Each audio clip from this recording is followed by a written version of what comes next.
Hello, Kuman229 here with another Topic of the Week video. This week I'll be discussing the spirits in Legend of Korra, and also Avatar The Last Airbender. This week's topic was submitted by Tumblr user greatninjadragon, and their topic is: in one of your topic videos you said you didn't like the portrayal of the spirits in Legend of Korra. Why do you not like them? How do they compare to the spirits in Avatar The Last Airbender, and how do you think they should have been written? Now, I think I've mentioned this several times. Stuff with the spirits in the spirit world in Legend of Korra totally screwed up. I've already called out several plot holes, but the spirits themselves, like okay, I need to go a little bit about the spirit world in Legend of Korra because this is so stupid. Now, in the spirit world in Avatar The Last Airbender was portrayed as a very mysterious place. Now, of course, it's spirits. It's not where humans go. It's not where people can normally go. Because there's only two characters that we know of in Avatar The Last Airbender that actually can go to the spirit world. Aang, the Avatar, and Iroh. Yeah, Uncle Iroh managed to do it. He was trying to search for his son and yada yada yada. I won't bore people with the details, but yeah, it was very much a privilege to be able to go to the spirit world. Not that the spirit world was all that great, because you got some pretty crazy stuff going on.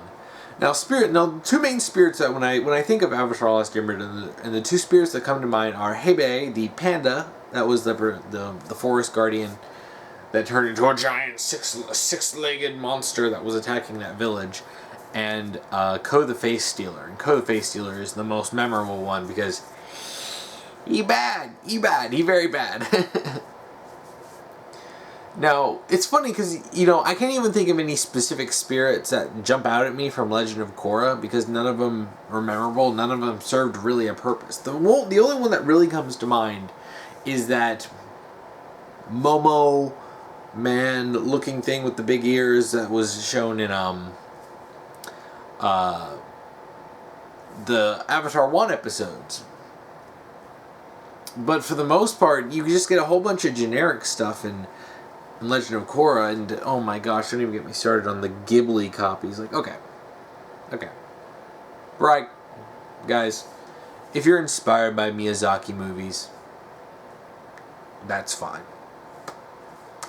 I think we've all been inspired by a Miyazaki movie in some way or another. But to pretty much almost wholesale copy stuff, especially from Spirited Away, come on. They even have a whole thing with one crossing a bridge. Like, could you guys be any more transparent? And you have the little cutesy little spirits. And one thing that really annoys me is that the spirits are very much portrayed as like little pets for a lot. Like when Jinora has all those little spirit things following around her. It's like, this is what spirits have devolved to? Hebei, the main spirit that we saw in Avatar The Last Airbender, was a guardian that, when it was angered, it could turn into a huge monster and level villages. Well, I don't think it leveled a village, but it can do some damage. Hell, it even took Sokka to the spirit world. Still don't know how that one worked. That was left unexplained. But anyway, that was more of a joke in the show than anything. But if you compare Hebei to spirits, and pretty much all the spirits in Legend of Korra, there is no comparison, really. Hebei served multiple purposes in the story, and this is what makes that episode so interesting, for me personally, I guess. And it's important to the story, and it's important to Aang's character. Excuse me. First of all, you actually have, you have just kind of general story. This is the what's going on in the episode, and this is, giving us a little bit of exposure to the spirits in Avatar The Last Airbender, and just kind of a knowledge of, yeah, spirits do this stuff. Now, one of the most important things that I thought about, and I realized this as I was, kind of going over the episode in my head, I realized this is actually really important for Aang's character.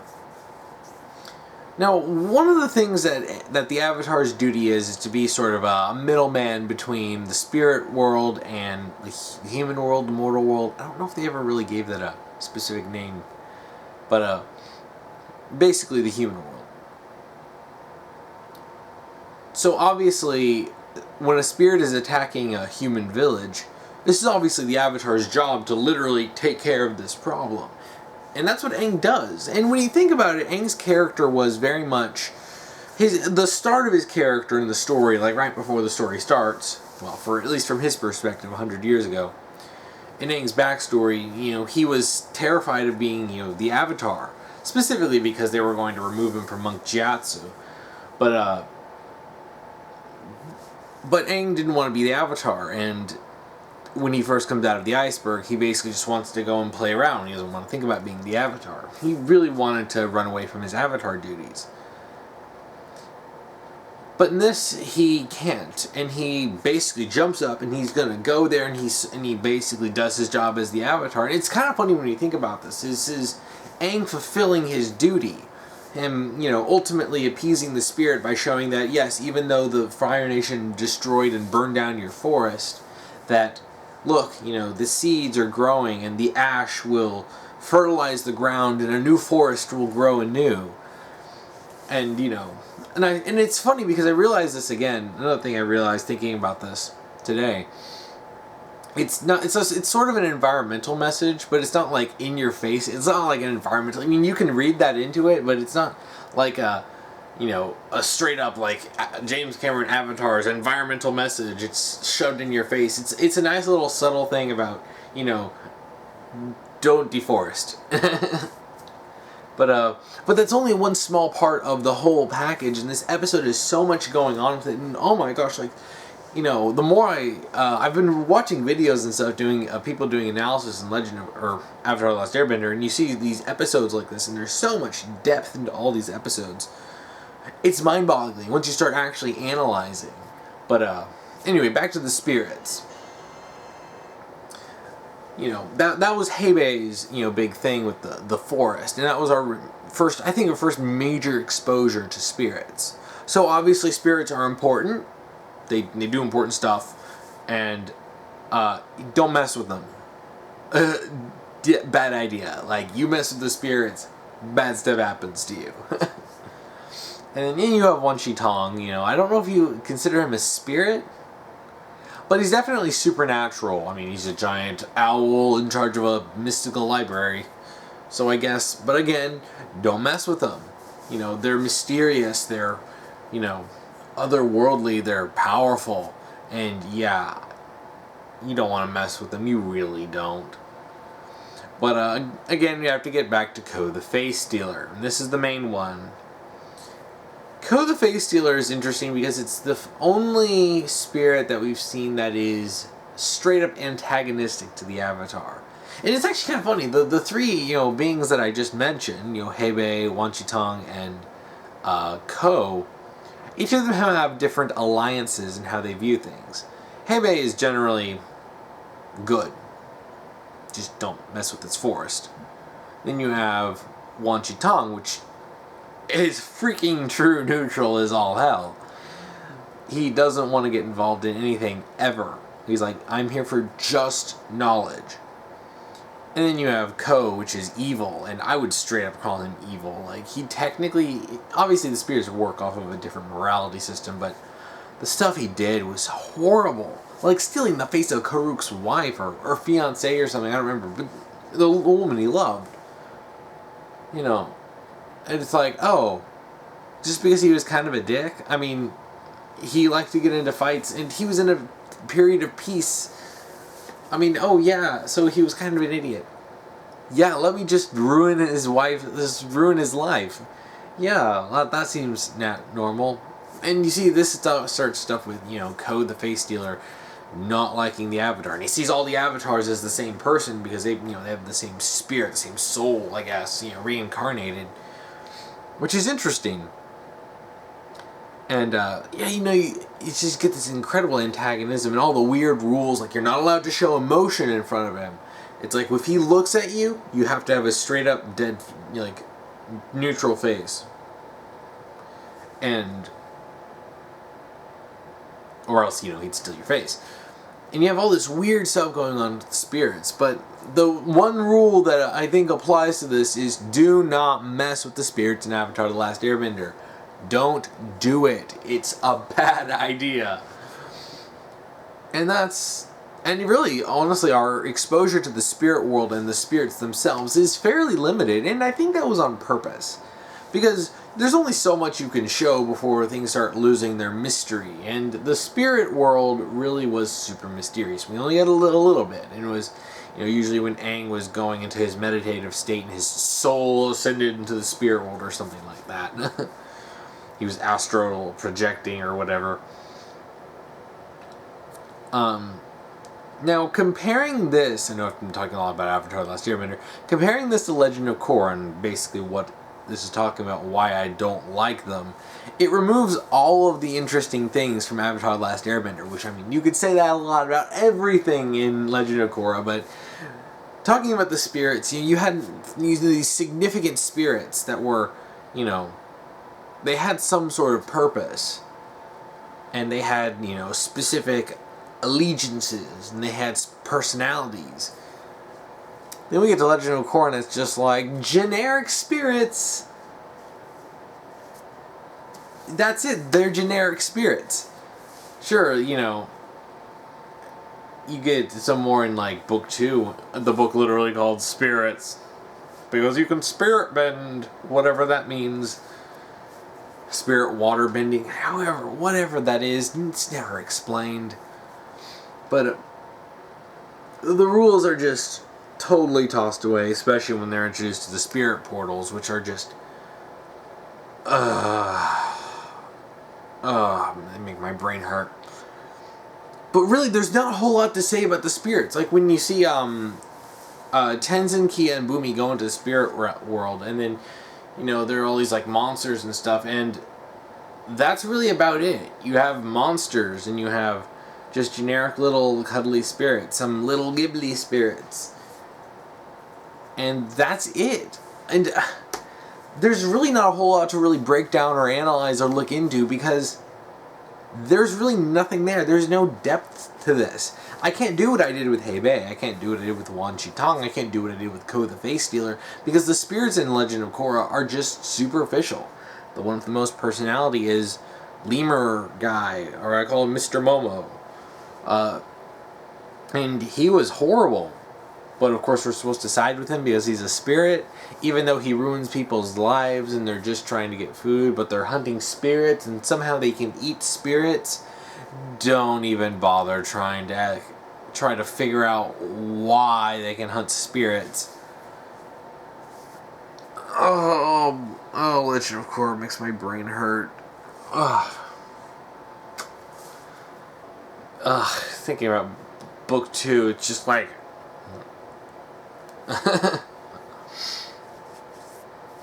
there's a reason why my live blogging tags were I vomit on my laptop when I watch that. But despite the fact that they give a whole season of a focus on spirits, and Unalak is supposed to be a spiritual villain, nothing really comes of it. And it really pissed me off when Jinora just started befriending these little friendly spirits who are just like, hey, they're basically like the Koroks from Legend of Zelda. It's like, and we don't see Hebei. We see Wan Chi-Tong, who all of a sudden is siding with a human who wants to bring about the end of all existence. And Wan Chi-Tong is cool with this. Hey, but remember, he attacked the gang. That means he's a bad guy. Bright, why? You ruin everything. But one of the things that really pissed a lot of people off was there's no Ko the Facestealer. And the spirits are never, and it's funny because the spirits are not only treated as not a big threat, except for the dark spirits. But ultimately, the decision of Korra to leave the spirit portals open and just let spirits come into the human world is portrayed as the right decision. Even though Avatar: The Last Airbender and even Legend of Korra itself, especially with the Wan episodes, have shown that that's possibly the worst idea you could possibly come up with, Korra. But she does it. And the show says she's right. Why? Because reasons and feel-good morals about accepting things that are different. Even though Book 3 opens up and you see that they're causing destruction to Republic City, but hey, that's not Korra's fault. She didn't do nothing. Even though it's all her fault, as everything tends to be in Legend of Korra. And yeah, so one of the things that really bothers me about this opening up the spirit portals, where's Ko? You know, a lot of people, myself included, I suspected Ko was behind Amon for a long time. That would have been a much better story, that he was trying to destroy the Avatar, you know, by using Amon or whatever. But Ko's not mentioned at all. One of the most memorable spirits from Avatar: The Last Airbender is not mentioned, because Legend of Korra has such a discontinuity with Avatar: The Last Airbender, it's not even funny. The one episodes, and I've already gone into the one episodes, you know, being completely inconsistent, and they try to establish all this stuff about spirits, and it's like, why are you even trying? You don't care. I mean, yeah, they're competently made, but they're so full of plot holes when you try to compare it to Avatar: The Last Airbender, and it's depressing. And really, there's no contest between the spirits in either show, because Avatar: The Last Airbender wins by a landslide, by actually having a point to the spirits. And it actually knew what it was doing.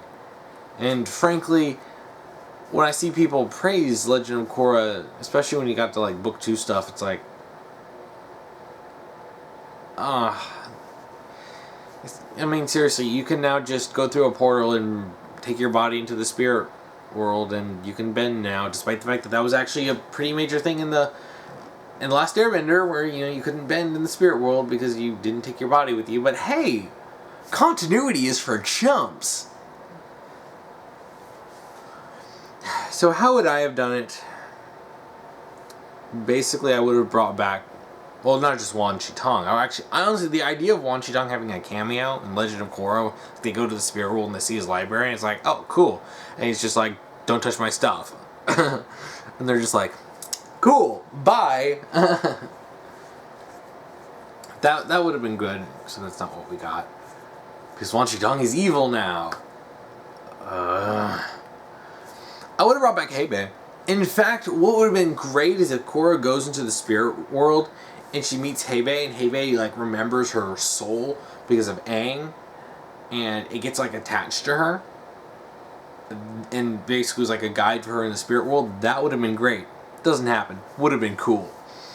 If I was doing it, one thing I would like, the idea that there are some benevolent spirits. I'd like that. Except instead of making them a bunch of little personality-less Ghibli knockoffs, actually like create one spirit and have like, if it's trying to talk to Jinora, especially if there's some sort of weird stuff going on in the spirit world, like if Ko is doing something, you know, he wants to stop it, so he's getting, you know, say he's trying to find the Avatar, and he mistakes Jinora for Aang because of the clothes, and they don't really have a concept of humans. So they can't tell this is a different person, and, you know, and you have this innocent, you know, good spirit that's trying to help Jinora. That would have been good, because you need it's quality, not quantity. That's what Legend of Korra did. It did quantity. Avatar: The Last Airbender did quality. You only have 3 main spirits, and honestly, I can't remember any other ones. But those 3 are a big deal. And Legend of Korra is just like, let's just pour a bunch of mindless spirits out, and then, yeah, let's call it a day. Yeah, I definitely would have I would definitely have Ko be involved. Like, personally, I had this rewrite a while ago, for, you know, book 1 of Legend of Korra, and I would just do 1 book, and then, like, a few OVAs, essentially OVAs. After that, basically sort of showing a little bit of, you know, a little continuation, but nothing big like a full season. But anyway, one of the things I did is that I did have Amon be Ko be behind Amon, and Ko is the one who gave him energy bending, or taught him how to use it. But he's behind him, and he wants him to get rid of the Avatar, and, you know, Amon already has these you know, these, you know, this hateful, like, attitude of Bender, so he's trying to, like, take away bending, and of course the Avatar is his primary target, and that's what Ko wants. That would have been very interesting. And if you had to go for another season and involve the spirits, again, I like the idea of bringing in Jinora as being, like, spiritually in tune. And, you know, then that little spirit, he's trying to help her, and it's very simple. You only have to introduce one new character for that. And you could have him develop this friendship with Jinora, and that would be interesting, a human and spirit friendship. Ah, such a cool idea. Like, and not like what, not like what, Legend of Korra did, where just like, Wan is now friends with the spirits, and now he, you know, basically kills humans. Yay! He's the good guy, right? But no, I mean, there's a lot you can do. Ultimately, I mean, I said so with Hebei, said so Wan Shi-tong. I think Wan Shi-tong should be limited to like a cameo. And Ko the Facestealer should take up a villainous role at some point. I mean, come on, it's Ko the Facestealer. He's a massively popular villain. We want to see him. We've wanted to see him. And with all the pandering fan service in Legend of Korra, you would think that they'd put in Ko the Facestealer, even if it was dumb. Though, considering how bad Legend of Korra was, it might have been better that he was left out. But he should have been in a better written series. Yeah, you know what? I honestly think that's about it for this topic. I really think I've kind of covered this all, and there's really not a whole lot more to say about it. So, yeah. I think that's going to be it for this topic. So, if you want to submit a topic to me, make sure that you comment down below if you're on YouTube, or if you're on Tumblr, send me an ask, and do topic : and whatever topic you want me to talk about. And on YouTube, just comment below whatever topic you want me to talk about. Just make sure that you follow the rules down below on both Tumblr and YouTube. If you want to watch last week's topic video, you can check that out here. If you want to watch next week's topic video, you can check that out here when I get that done. And thank you for watching.